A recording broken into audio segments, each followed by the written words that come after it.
Mesdames, Messieurs, bonsoir et bienvenue à votre émission via le web, La Parole au quotidien. Toujours un grand plaisir d'avoir avec nous comme animateur et réalisateur de cette émission, M. Serge Tidjani, chancelier du diocèse de Gaspé. Alors tout d'abord, bonjour M. Serge. Bonjour Mirko et vous qui nous recevez dans vos maisons et sur les différentes plateformes de la télévision communautaire de Grande-Rivière, je vous salue très chaleureusement aussi. Cette semaine, M. Tidjani, nous allons aborder le thème de Marie relié directement au mois de mai. Oui, justement, vous connaissez bien la chanson, mais je ne vais pas me mettre à la chanter, vous devinez. C'est le mois de Marie, c'est le mois le plus beau, à la Vierge chérie, etc., etc. Alors, on a déjà une belle tradition en Occident et dans le monde catholique, avec la nature qui renaît, le soleil qui revient, la beauté qui revient pendant tout le mois de mai. On a déjà l'habitude de dire que c'est le mois le plus beau et dans notre dévotion en Église catholique, on fait déjà du mois de Marie, le mois de mai, le mois de Marie, où on prie le chapelet, on fait des dévotions à la Vierge. Alors, je me suis dit, au cœur de ce que nous vivons en cette année 2020 de façon toute spéciale, si nous avons passé le mois d'avril dans la résurrection du Christ, dans l'espérance de la résurrection, dans la conviction aussi que une nouvelle vie renaît pour nous dans la personne de Jésus, on pourrait, pour de vrai, une fois et de façon plus profonde, passer le mois de mai en communion avec Marie, la mère de Jésus. Parce que un peu partout où on a connu les confinements, nous sommes maintenant en train de parler de déconfinement. Vous connaissez les mots graduel, progressif, prudence, tout ça. On sait, on ne sait pas, on hésite. Alors, pour nous les chrétiens, je pense que prendre ce mois de mai, qui va être peut-être notre mois de déconfinement, le prendre et le vivre accompagné avec la Vierge Marie, la mère de Jésus, qui a toujours accompagné son enfant, ça pourrait nous aider à vivre aussi le mois de mai autrement. Donc, c'est pour ça que j'ai proposé qu'on réfléchisse, qu'on médite cette fois-ci sur le mois de Marie, le mois de mai. D'autant plus qu'il y a un message à l'ensemble des chrétiens du du monde, oui, pas du mort, du monde, de la part du pape François directement en ce mois de mai. Là. Oui, le pape François, le 25 avril dernier, en prévision de tout le mois de mai, a écrit une lettre, juste 4 paragraphes. Sur un papier, là, ça fait même pas la moitié d'une feuille. Mais je vais vous lire quelques extraits très vite. Mais qu'est-ce qu'il dit dans cette lettre-là? Il demande à tous les chrétiens du monde entier, en ce mois de mai, en ce contexte de pandémie, de dire le chapelet. Tout simplement, de prier le chapelet à la Vierge Marie pour qu'elle nous accompagne. Et à la fin, il propose même 2 prières. Il dit, vous pourriez dire l'une ou l'autre de ces prières. Si vous me permettez, là, je vais lire 2 des 4 paragraphes. Vous voyez, lettre du Saint-Père à tous les fidèles pour le mois de mai 2020. Donc, c'est du direct à nous. Tous ceux qui se disent chrétiens catholiques dans le monde, c'est une lettre que le pape nous adresse le 25 avril. Il dit, chers frères et sœurs, le mois de mai est maintenant proche parce qu'il était encore à moins d'un mois, à moins d'une semaine. Un mois au cours duquel le peuple de Dieu exprime avec une intensité particulière son amour et sa dévotion à la Vierge Marie. Il a des traditions durant ce mois de prier le chapelet à la maison, en famille. Une dimension, la dimension domestique que les restrictions de la pandémie nous ont forcés à valoriser, également au point de vue spirituel. Et il ajoute ceci. C'est pourquoi j'ai pensé à vous proposer à chacun de redécouvrir la beauté de la prière du chapelet chez soi au mois de mai. Et il donne les moyens. Vous pouvez le faire ensemble ou personnellement. Choisissez vous-même en fonction de la situation en considérant les 2 possibilités. Mais dans chaque cas, il y a un secret pour le faire. la simplicité. Et il est facile de trouver, même sur Internet, les bons modèles de prière à suivre. Voyez-vous, il nous dit, il y a tellement, soyez simple pour dire votre rosaire. Puis si vous voulez des ressources, fouillez sur Internet. Et une petite phrase pour finir. Chers frères et sœurs, contemplez ensemble le visage du Christ avec le cœur de Marie, notre mère, nous rendra encore plus unis en tant que famille spirituelle et nous aidera à surmonter cette épreuve. Je prierai pour vous, surtout pour les plus souffrants. Et vous, s'il vous plaît, priez pour moi. Je vous remercie et de tout mon cœur, je vous bénis. Voilà le message du pape. C'est tellement court que même quand on prend... Alors, je me suis dit, ça vaut la peine pour ceux qui nous écoutent chez eux de recevoir ce message-là aussi et de pouvoir vivre de cela. D'autant plus que dire le chapelet, je me rappelle très bien quand j'étais plus jeune là, de voir ma grand-mère et mes tantes qui se réunissaient au salon pour dire le chapelet. Et puis on voyait vraiment que c'était un moment aussi qui était apaisant, un moment de pouvoir se réunir pour ceux qui sont dans leur propre noyau familial, un moment de méditation. Ça peut vraiment être un beau moment dans la journée pour déconnecter de la réalité du bombardement perpétuel de nouvelles qu'on a, qui ne sont pas toujours joyeuses, bien sûr. Donc, c'est un beau moment, disons, pour se donner du temps à soi-même et pourquoi pas, par la même occasion, partager quelque chose de particulier en prière avec le Seigneur. Exactement. Et puis, je pense que ça tombe bien pour ce mois de... Vous avez tout dit.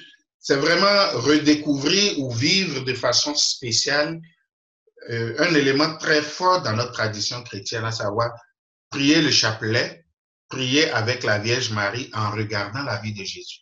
Et c'est ça que le pape nous demande de faire tout le mois de mai.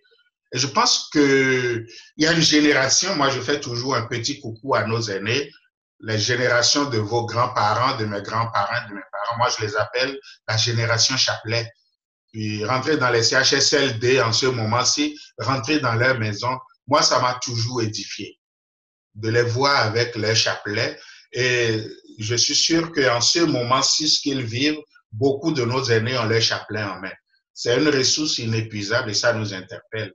Alors, à la limite, pour nous aussi, dire nos chapelets en ce moment-ci, ça va être une façon de vivre la communion aussi avec nos aînés qui vivent ce moment plus difficilement, plus durement que nous autres qui avons encore un peu plus d'énergie qu'eux. Bien, Monsieur Serge, je pense que je vais accepter de relever le défi. On a toujours le chapelet déposé sur une commode bien placée à la maison, mais je vais être très franc avec vous, ça fait un petit bout que je n'ai pas fait mon chapelet, donc ce sera un beau défi à relever en ce beau mois de mai, là où la période, on sent vraiment là, que le printemps est bien entamé et on dirait que tout devient un petit peu plus joyeux malgré les circonstances actuelles. Parlons maintenant de la consécration du Canada. De quoi s'agit-il au juste? Parfait, Mirko. Consécration du Canada. Et tout simplement, avec cet appel du pape à prier tout le mois de mai la Vierge Marie, il y a plusieurs conférences épiscopales, c'est-à-dire l'assemblée, le regroupement des évêques de chaque pays qui ont pris sur eux la décision de consacrer leur pays à la Vierge Marie le 1er mai en contexte de pandémie de coronavirus. Les Américains vont le faire, plusieurs épiscopats du monde vont le faire et au Canada aussi, les évêques du Canada ont décidé de faire le 1er mai prochain là, une célébration de consécration du Canada à la Vierge Marie, au cœur de Marie. Et ça consiste en quoi? Une certaine liturgie où on dit à la Vierge Marie, nous te confions notre pays au cœur de la crise que nous vivons. Soutiens-nous, aide-nous, parle à ton Fils, ne nous laisse pas seuls et sors-nous de ce que nous vivons. Alors, c'est un grand acte de foi pour nous, les chrétiens, chaque fois qu'on fait une consécration à la Vierge Marie. C'est pour que Marie nous prenne sur son cœur pour nous présenter à son Fils. Qui mieux normalement connaît son enfant, sinon sa mère? Et dans notre cheminement de foi, nous demandons donc à la Vierge Marie que nous nous confions à elle. Et c'est pas la première fois qu'on le fait au Canada, une consécration à la Vierge Marie. La dernière fois de mémoire, si je m'en souviens, c'est quand nous avons fait le 150e anniversaire de la Confédération en 2017. Il y a eu une consécration à la Vierge Marie aussi, où on a confié le peuple chrétien, le peuple du Canada, le peuple chrétien, l'Église au Canada, toutes les personnes. C'est pas juste les catholiques qui se consacrent, on consacre notre pays. Donc, ça va être fait à une échelle générale pour tout le Canada, et chaque évêque dans son diocèse, comme nous aussi en Gaspésie ici, chaque évêque est appelé à faire cette consécration aussi.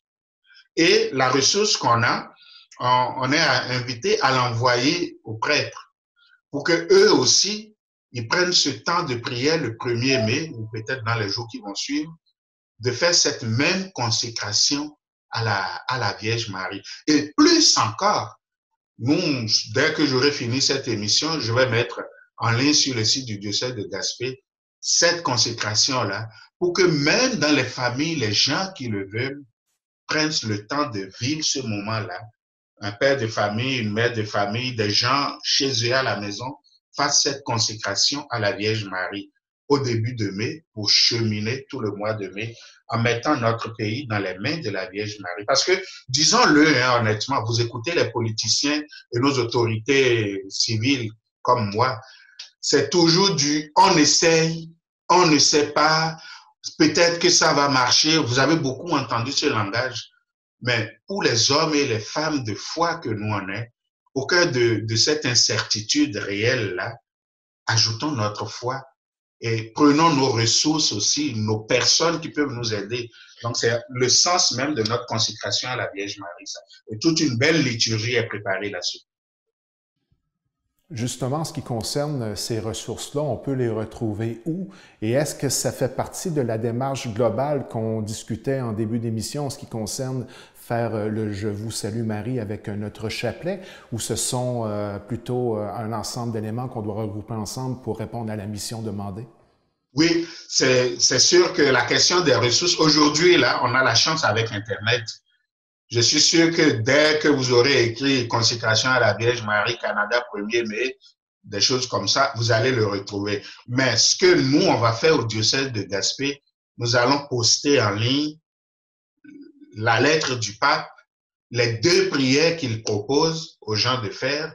Nous allons les poster dès que j'aurai fini tout à l'heure. Et la prière de consécration aussi, nous allons la poster. Donc, c'est sûr qu'au moins, pour ceux qui nous suivent au diocèse de Gaspé, ou même qui nous suivent ailleurs, s'ils vont, dès que cette émission sera disponible, s'ils vont sur le site du diocèse de Gaspé, ils pourront retrouver tout ce dont je viens de vous parler et pouvoir les imprimer ou les ouvrir et les prier tout simplement.